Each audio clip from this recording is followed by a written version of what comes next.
In a recent year, over 23,000 crores entered India to fund non-governmental organizations. Tracing that capital to its source, you look west.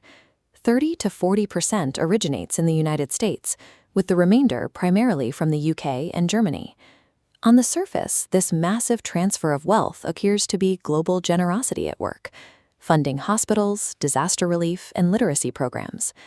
However, intelligence agencies and lawmakers are increasingly focused on a tactic known as astroturfing. This involves channeling money into local grassroots organizations to disguise external political goals as domestic charity. For example, if a nation wants to slow the industrial growth of a rival, they can funnel capital into local groups to orchestrate lawsuits and protests against specific nuclear power plants or mining projects. When high-value infrastructure is targeted by sustained, foreign-funded litigation, the result is often decades of project delays and stalled national development. To address this, the Indian government is introducing new amendments to the Foreign Contribution Regulation Act to tighten oversight of how foreign money is utilized. Yet, as India moves to audit these financial flows, lawmakers in the United States have expressed significant concern over the proposed changes. This raises a question. Why are American politicians focused on the transparency of charities inside India? To understand the reaction, we have to examine the aggressive laws the United States uses to police foreign influence within its own borders. The United States relies on FCRA, the Foreign Agents Registration Act. It is a law designed to ensure that any individual or group acting on behalf of a foreign power is publicly identified and monitored. The Department of Justice enforces FCRA with strict civil and criminal penalties for anyone caught acting as an unregistered foreign agent, even if their work is framed as public relations or lobbying. This is an active component of American national security.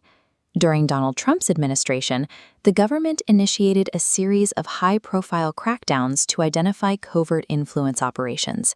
FCRA is so broad that it is even cited in investigations of figures like Jeffrey Epstein, as lawmakers sought to determine if his connections were part of an unregistered foreign influence network. Superpowers clearly view foreign-funded influence as a threat to their sovereignty, provided the influence is targeting them. India's original attempt to regulate this capital began in 2010, when the FCRA was enforced under the government of Prime Minister Manmohan Singh. But that law had a critical gap. If an organization lost its license, the land and buildings purchased with foreign money remained with the operators. With no personal liability, they could simply close one organization and open a new one to continue operations. The new monsoon session amendments address these exact regulatory gaps. The first mechanism is asset seizure. If an organization loses its license or allows it to expire, the government now has the authority to confiscate properties and funds that were built using foreign contributions. The second major mechanism introduces personal accountability. The individuals running the organization are now held legally liable for violations, removing the option to simply rebrand under a new name. By combining asset seizure with direct personal liability, the state can now dismantle the financial and operational foundations of organizations that bypass the law.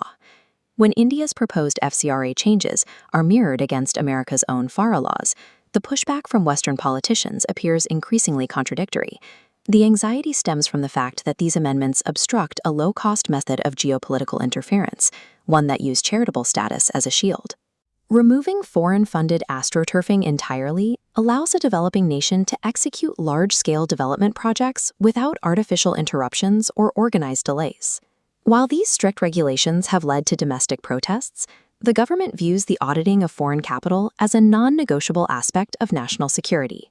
Humanitarian organizations will continue to operate under this stricter oversight, but the use of charity to mask foreign interference now faces immediate legal and financial consequences.